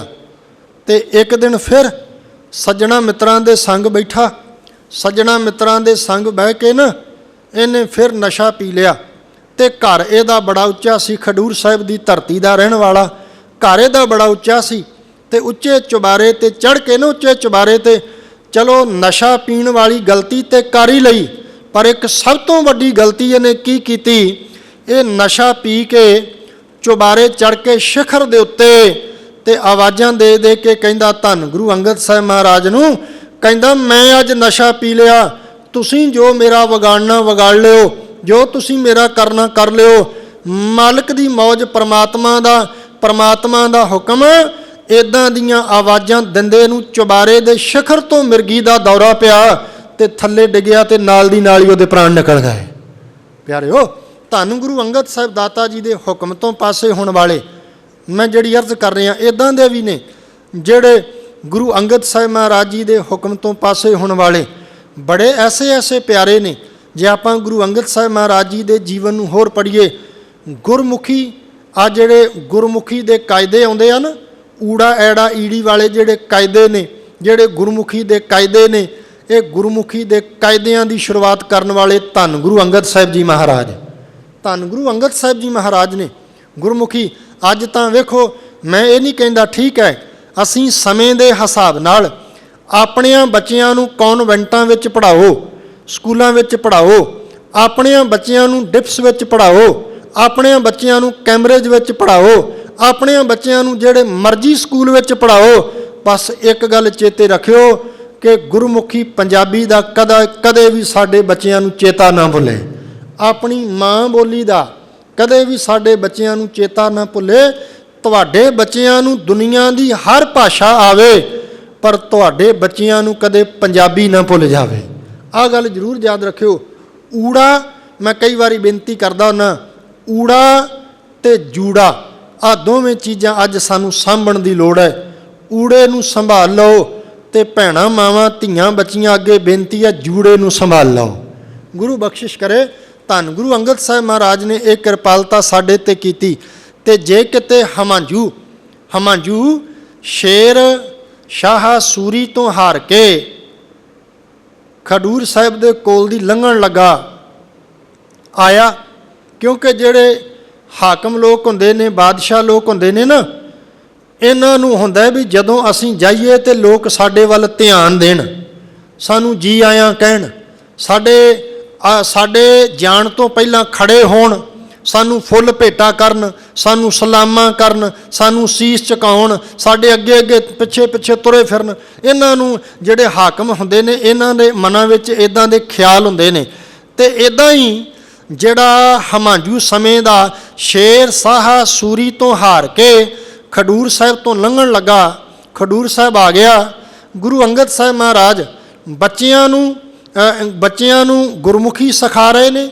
ਦੂਜੀ ਗੱਲ ਚੇਤੇ ਰੱਖਿਓ, ਤੇ ਖਡੂਰ ਸਾਹਿਬ ਦੇ ਵਿੱਚ ਜਿਹੜਾ ਲੰਗਰ ਚੱਲਦਾ ਨਾ, ਦੋ ਤਰ੍ਹਾਂ ਦਾ ਲੰਗਰ ਖਡੂਰ ਸਾਹਿਬ ਚੱਲਦਾ ਹੈ। ਰਾਮ ਕਲੀ ਕੀ ਵਾਰ, ਰਾਏ ਬਲਵੰਡ ਤਥਾ ਸੱਤੇ ਡੂਮ ਆਖੀ ਦਾ ਜਦੋਂ ਪਾਠ ਪੜਾਂਗੇ ਨਾ, ਇੱਕ ਤੇ ਬਚਨ ਆਏਗਾ, ਲੰਗਰ ਦੌਲਤ ਵੰਡੀ ਹੈ, ਰਸ ਅੰਮ੍ਰਿਤ ਖੀਰ ਘਿਆਲੀ। ਇੱਕ ਤੇ ਮਾਤਾ ਖੀਵੀ ਜੀ ਲੰਗਰ ਦੀ ਸਾਂਭ ਸੰਭਾਲ ਕਰਦੇ ਨੇ, ਜ਼ਿੰਮੇਵਾਰੀ ਮਾਤਾ ਖੀਵੀ ਜੀ। ਉਹ ਲੰਗਰ ਦੌਲਤ, ਲੰਗਰ ਦੇ ਵਿੱਚ ਜੇ ਕੋਈ ਲੋੜਵੰਦ ਆ ਜਾਂਦਾ ਸੀ ਨਾ, ਜੇ ਕਿਸੇ ਦੇ ਕੱਪੜੇ ਪਾਟੇ ਹੋਣੇ, ਤੇ ਮਾਤਾ ਖੀਵੀ ਜੀ ਗੁਰੂ ਅੰਗਦ ਸਾਹਿਬ ਮਹਾਰਾਜ ਜੀ ਦੇ ਮਹਿਲ, ਉਹਨਾਂ ਦੇ ਘਰੋਂ ਮਾਤਾ ਖੀਵੀ ਜੀ ਨੇ ਕਹਿਣਾ, ਪ੍ਰਸ਼ਾਦਾ ਛਕਣ ਤੋਂ ਬਾਅਦ ਮਿਲ ਕੇ ਜਾਣਾ, ਉਹਨਾਂ ਨੂੰ ਧਨ ਦੇਣਾ ਤੇ ਕਹਿਣਾ ਇਸ ਧਨ ਦੇ ਨਾਲ ਆਪਣੇ ਬਸਤਰ ਲੈ ਕੇ ਸਵਾ ਕੇ ਆਪਣੇ ਤਨ ਦੇ ਉੱਤੇ ਬਸਤਰ ਪਾ ਲੈਣੇ। ਗੁਰੂ ਕੇ ਲੰਗਰ ਵਿੱਚੋਂ ਇੱਦਾਂ ਵੀ ਲੋੜਵੰਦਾਂ ਦੀਆਂ ਲੋੜਾਂ ਪੂਰੀਆਂ ਹੁੰਦੀਆਂ ਰਹੀਆਂ। ਖਡੂਰ ਸਾਹਿਬ ਦੀ ਧਰਤੀ ਤੇ ਮਾਤਾ ਖੀਵੀ ਜੀ ਇਹ ਸੇਵਾਵਾਂ ਵੀ ਨਿਭਾਉਂਦੇ ਰਹੇ ਨੇ। ਇੱਕ ਤੇ ਲੰਗਰ ਹੈ ਜਿਹੜਾ ਆਪਾਂ ਦਾਲ ਪ੍ਰਸ਼ਾਦੇ ਦਾ ਲੰਗਰ ਦੌਲਤ ਵੰਡੀ ਹੈ, ਰਸ ਅੰਮ੍ਰਿਤ ਖੀਰ ਘਿਆਲੀ। ਕਹਿਣ ਲੱਗੇ ਵੀ ਦੇਸੀ ਘਿਓ ਵਿੱਚ ਬਣੀ ਹੋਈ ਖੀਰ ਜਿਹੜੀ ਸੀ ਗੁਰੂ ਅੰਗਦ ਸਾਹਿਬ ਦੇ ਵੇਲੇ ਖਡੂਰ ਸਾਹਿਬ ਦੀ ਧਰਤੀ ਤੇ ਲੰਗਰਾਂ ਦੇ ਵਿੱਚ ਵਰਤਦੀ ਸੀ। ਗੁਰਮੁਖੋ, ਤੇ ਬਿਨਾਂ ਕਿਸੇ ਵਿਤਕਰੇ ਦੇ, ਕਿਉਂਕਿ ਲੰਗਰ ਵਿੱਚ ਤੇ ਕਿਸੇ ਨਾਲ ਵਿਤਕਰਾ ਕੀਤਾ ਹੀ ਨਹੀਂ ਜਾਂਦਾ। ਜਿਹੜਾ ਆ ਕੇ ਬਹਿ ਜਾਏ ਉਹਨੂੰ ਜਿਸ ਤਰ੍ਹਾਂ ਦਾ ਬਣੇ ਸਾਰਿਆਂ ਨੂੰ ਇੱਕੋ ਜਿਹਾ ਛਕਾਇਆ ਜਾਂਦਾ। ਇੱਕ ਤੇ ਇਹ ਲੰਗਰ ਸੀ। ਤੇ ਦੂਸਰੇ ਪਾਸੇ ਭਾਈ ਸੱਤਾ ਤੇ ਭਾਈ ਬਲਵੰਡਾ ਜੀ ਕਹਿੰਦੇ ਨੇ ਇੱਕ ਲੰਗਰ ਉੱਥੇ ਹੋਰ ਚੱਲ ਰਿਹਾ। ਪੁੱਛਿਆ ਉਹ ਕਿਹੜਾ ਲੰਗਰ? ਕਹਿਣ ਲੱਗੇ ਲੰਗਰ ਚੱਲੈ ਗੁਰ ਸ਼ਬਦ ਹਰ। ਗੁਰੂ ਕੇ ਸ਼ਬਦ ਦਾ ਲੰਗਰ ਵੀ ਖਡੂਰ ਸਾਹਿਬ ਦੀ ਧਰਤੀ ਤੇ ਚੱਲ ਰਿਹਾ ਹੈ। ਇਹ ਦੋ ਤਰ੍ਹਾਂ ਦੇ ਲੰਗਰ ਜਿਹੜੇ ਨੇ ਖਡੂਰ ਸਾਹਿਬ ਦੀ ਧਰਤੀ ਤੇ ਚੱਲ ਰਹੇ ਨੇ। ਇੱਕ ਲੰਗਰ ਦੀ ਸਾਂਭ ਸੰਭਾਲ ਮਾਤਾ ਖੀਵੀ ਜੀ ਪਏ ਕਰਦੇ ਨੇ, ਤੇ ਦੂਜੇ ਗੁਰੂ ਕੇ ਸ਼ਬਦ ਦੇ ਲੰਗਰ ਦੀ ਸਾਂਭ ਸੰਭਾਲ ਧੰਨ ਗੁਰੂ ਅੰਗਦ ਸਾਹਿਬ ਦਾਤਾ ਜੀ ਮਹਾਰਾਜ ਕਰਦੇ ਪਏ ਨੇ। ਗੁਰਮੁਖੋ। ਤੇ ਜਦੋਂ ਹਮਾਜੂ ਵੱਲ ਗੁਰੂ ਅੰਗਦ ਸਾਹਿਬ ਨੇ ਧਿਆਨ ਨਾ ਦਿੱਤਾ ਤੇ ਕਹਿੰਦੇ ਹਮਾਜੂ ਨੇ ਕਿਰਪਾਨ ਦੇ ਮੁੱਠੇ ਤੇ ਹੱਥ ਧਰ ਲਿਆ, ਜਿਹੜੀ ਤਲਵਾਰ ਉਹਦੇ ਹੱਥ ਵਿੱਚ ਨਾ, ਉਹਨੇ ਮੁੱਠੇ ਤੇ ਹੱਥ ਧਰਿਆ। ਤੇ ਗੁਰੂ ਅੰਗਦ ਸਾਹਿਬ ਉਹਦੇ ਵੱਲ ਵੇਖ ਕੇ ਕਹਿੰਦੇ, ਕਿਉਂਕਿ ਗੁਰੂ ਨਾਨਕ ਦੀ ਜੋਤ ਹੈ ਨਾ, ਜਿਨਨੇ ਬਾਬਰ ਨੂੰ ਜਾਬਰ ਆਖਿਆ। ਪਿਆਰਿਓ, ਗੁਰੂ ਨਾਨਕ ਸਾਹਿਬ ਮਹਾਰਾਜ ਦੀ ਜੋਤ ਹਮਾਜੂ ਨੂੰ ਕਹਿਣ ਲੱਗੀ, ਕਹਿੰਦੇ ਹਮਾਜੂ, ਜਿੱਥੇ ਤੇਰੀ ਤਲਵਾਰ ਨਿਕਲਣੀ ਚਾਹੀਦੀ ਸੀ ਉੱਥੇ ਨਿਕਲੀ ਨਹੀਂ। ਰੱਬ ਦਿਆਂ ਪਿਆਰਿਆਂ ਦੇ ਉੱਤੇ, ਧਾਰਮਿਕ ਪੁਰਸ਼ਾਂ ਤੇ, ਸਤਿਪੁਰਸ਼ਾਂ ਤੇ ਆ ਕੇ ਕਿਰਪਾਨਾਂ ਕੱਢਦਾ ਫਿਰਦਾ ਤੂੰ। ਆਹ ਗੱਲ ਧੰਨ ਗੁਰੂ ਅੰਗਦ ਸਾਹਿਬ ਮਹਾਰਾਜ ਨੇ ਕਹੀ। ਕਹਿਣ ਲੱਗੇ ਉਹਦਾ ਹੱਥ ਤਲਵਾਰ ਦੇ ਮੁੱਠੇ ਤੇ ਹੀ ਰਹਿ ਗਿਆ, ਉੱਥੋਂ ਗਾਂ ਪਿਛਾਂਹ ਨਾ ਹੋਇਆ, ਚੁੱਪ ਕਰਕੇ ਅਗਾਂਹ ਨੂੰ ਚਲਿਆ ਗਿਆ। ਧੰਨ ਗੁਰੂ ਅੰਗਦ ਸਾਹਿਬ ਮਹਾਰਾਜ ਬੜੀਆਂ ਬਖਸ਼ਿਸ਼ਾਂ ਨਾਲ ਉਹਨਾਂ ਨੇ ਸੰਸਾਰ ਨੂੰ ਨਵਾਜਿਆ। ਮੈਂ ਤੁਹਾਡਾ ਧਿਆਨ ਉਸ ਸਵਈਏ ਤੇ ਲੈ ਆਵਾਂ। ਅਮੇ ਦ੍ਰਿਸ਼ਟ ਸ਼ੁਭ ਕਰੈ, ਹਰੈ ਅਗ ਪਾਪ ਸਕਲ ਮਲ, ਕਾਮ ਕ੍ਰੋਧ ਅਰ ਲੋਭ ਮੋਹ, ਵਸ ਕਰੈ ਸਭੈ ਬਲ, ਸਦਾ ਸੁਖ ਮਨ ਵਸੈ, ਦੁੱਖ ਸੰਸਾਰੈ ਖੋਵੈ। ਸਦਾ ਸੁੱਖਾਂ ਦੀ ਦਾਤ ਗੁਰੂ ਅੰਗਦ ਸਾਹਿਬ ਜੀ ਮਹਾਰਾਜ ਸੰਸਾਰ ਨੂੰ ਵੰਡਦੇ ਪਏ ਨੇ, ਦੁੱਖ ਦੂਰ ਕਰਦੇ ਪਏ ਨੇ। ਸਦਾ ਸੁਖ ਮਨ ਵਸੈ, ਦੁੱਖ ਸੰਸਾਰੈ ਖੋਵੈ, ਗੁਰ ਨਵ ਨਿਧ ਦਰਿਆਓ। ਗੁਰੂ 9 ਨਿਧਾਂ ਦਾ ਦਰਿਆ ਹੈ, ਭਾਵ ਸਾਰੇ ਖਜ਼ਾਨੇ ਜਿਹੜੇ ਨੇ ਗੁਰੂ ਦੇ ਕੋਲੋਂ ਮਿਲ ਜਾਂਦੇ ਨੇ। ਗੁਰ ਨਵ ਨਿਧ ਦਰਿਆਓ, ਜਨਮ ਹਮ ਕਾਲਖ ਧੋਵੈ। ਤੇ ਗੁਰੂ ਸਾਡੇ ਜਨਮਾਂ ਜਨਮਾਂਤਰਾਂ ਦੀ ਮੈਲ ਲਾ ਕੇ ਸਾਨੂੰ ਧੋ ਕੇ ਪਵਿੱਤਰ ਕਰ ਦਿੰਦਾ ਹੈ ਗੁਰ ਸ਼ਬਦ ਨਾਲ, ਗੁਰਬਾਣੀ ਨਾਲ। ਸੋ ਕਹੋ, ਪਟ ਟੱਲ ਜੀ ਕਹਿ ਰਹੇ ਨੇ, ਸੋ ਕਹੋ, ਬੋਲਿਓ ਸਾਰੇ, ਟੱਲ ਗੁਰ ਸੇਵੀ ਹੈ। ਆਓ ਸਾਰੇ ਜਾਣੇ ਰਲ ਮਿਲ ਕੇ ਭੱਟ ਟੱਲ ਜੀ ਕਹਿੰਦੇ ਗੁਰੂ ਦੀ ਸੇਵਾ ਕਰੀਏ। ਸੋ ਕਹੋ, ਟੱਲ ਗੁਰ ਸੇਵੀ ਹੈ, ਅਹਨਿਸ ਸਹਿਜ ਸੁਭਾਏ। ਦਿਨ ਰਾਤ ਗੁਰੂ ਦੀ ਸੇਵਾ ਵਿੱਚ ਲੱਗ ਜਾਓ ਪਿਆਰਿਓ। ਤੇ ਜਿਹੜੇ ਦਿਨ ਰਾਤ ਗੁਰੂ ਦੀ ਸੇਵਾ ਵਿੱਚ ਲੱਗ ਜਾਂਦੇ ਨੇ, ਦਰਸ਼ਨ ਪਰਸਿਐ ਗੁਰੂ ਕੈ। ਤੇ ਜਦੋਂ ਗੁਰੂ ਦੇ ਦੀਦਾਰ ਕਰਦੇ ਨੇ, ਜਨਮ ਮਰਨ ਦੁੱਖ ਜਾਏ। ਉਹਨਾਂ ਦਾ ਜੰਮਣਾ ਮਰਨਾ ਕੱਟਿਆ ਜਾਂਦਾ ਹੈ, ਉਹ ਆਪਣਾ ਜਨਮ ਮਰਨ ਮੁਕਾ ਲੈਂਦੇ ਨੇ। ਧੰਨ ਗੁਰੂ ਅੰਗਦ ਸਾਹਿਬ ਦਾਤਾ ਜੀ ਮਹਾਰਾਜ, ਸਾਡੇ ਤੇ ਵੀ ਕਿਰਪਾਲਤਾ ਕਰੋ, ਕਿਤੇ ਸਾਡਾ ਜੰਮਣਾ ਮਰਨਾ ਕੱਟਿਆ ਜਾਏ, ਕਿਤੇ ਸਾਡਾ ਜੰਮਣਾ ਮਰਨਾ ਕੱਟਿਆ ਜਾਏ, ਕਿਤੇ ਸਾਡੇ ਅੰਦਰ ਦੀ ਜਿਹੜੀ ਮੈਲ ਹੈ ਉਹ ਵੀ ਉਤਰ ਜਾਏ, ਸਾਡੇ ਵਿਕਾਰ ਵੀ ਕਿਤੇ ਵਸ ਵਿੱਚ ਆ ਜਾਣ, ਸਾਡਾ ਜੀਵਨ ਵੀ ਕਿਤੇ ਸਫਲਾ ਹੋ ਸਕੇ। ਧੰਨ ਗੁਰੂ ਅੰਗਦ ਸਾਹਿਬ ਦਾਤਾ ਜੀ ਮਹਾਰਾਜ ਸਾਰਿਆਂ ਤੇ ਕਿਰਪਾ ਕਰਨ। ਇੰਨੀ ਵਿਚਾਰ ਨਾਲ ਹਾਜ਼ਰੀ ਪ੍ਰਵਾਨ ਕਰਿਓ। ਭੁੱਲ ਚੁੱਕ ਦੀ ਖਿਮਾ ਜੀ। ਧੰਨ ਸ਼੍ਰੀ ਗੁਰੂ ਗ੍ਰੰਥ ਸਾਹਿਬ ਜੀ ਦਾ, ਆਪ ਸਾਰੀਆਂ ਸੰਗਤਾਂ ਦਾ, ਪ੍ਰਬੰਧਕਾਂ ਦਾ ਧੰਨਵਾਦ। ਕੱਲ੍ਹ ਦੇ ਸਮੇਂ ਵਿੱਚ ਆਪਾਂ ਬਿਲਕੁਲ ਯਤਨ ਕਰਾਂਗੇ ਕਿ ਜਿਵੇਂ ਹੀ ਸੋਦਰ ਦੇ ਪਾਠ ਦੀ ਸੰਪੂਰਨਤਾ ਹੋਏਗੀ, ਜਿੰਨੇ ਵਜੇ ਵੀ 6:30 ਜਾਂ 6:45, ਜਿੰਨੇ ਵਜੇ ਵੀ ਸੋਦਰ ਦੇ ਪਾਠ ਦੀ ਸੰਪੂਰਨਤਾ ਹੋਏਗੀ, ਨਾਲ ਦੀ ਨਾਲ ਹੀ ਆਪਾਂ ਕਥਾ ਦੀ ਆਰੰਭਤਾ ਕਰਾਂਗੇ। ਜਿਹੜੇ ਅੱਜ ਨਹੀਂ ਆ ਸਕੇ ਉਹ ਕੱਲ੍ਹ ਦੇ ਸਮੇਂ ਦੇ ਦਰਮਿਆਨ, ਪਰਸੋਂ ਦੇ ਸਮੇਂ ਦੇ ਦਰਮਿਆਨ 2 ਦਿਨ ਹਾਜ਼ਰੀਆਂ ਭਰ ਕੇ ਲਾਹੇ ਲੈਣ ਦਾ ਯਤਨ ਕਰਿਓ। ਸਭਨਾਂ ਦਾ ਧੰਨਵਾਦ। ਭੁੱਲਾਂ ਚੁੱਕਾਂ ਦੀ ਖਿਮਾ। ਫਤਿਹ ਪ੍ਰਵਾਨ ਕਰੋ ਜੀ। ਵਾਹਿਗੁਰੂ ਜੀ ਕਾ ਖਾਲਸਾ, ਵਾਹਿਗੁਰੂ ਜੀ ਕੀ ਫਤਿਹ।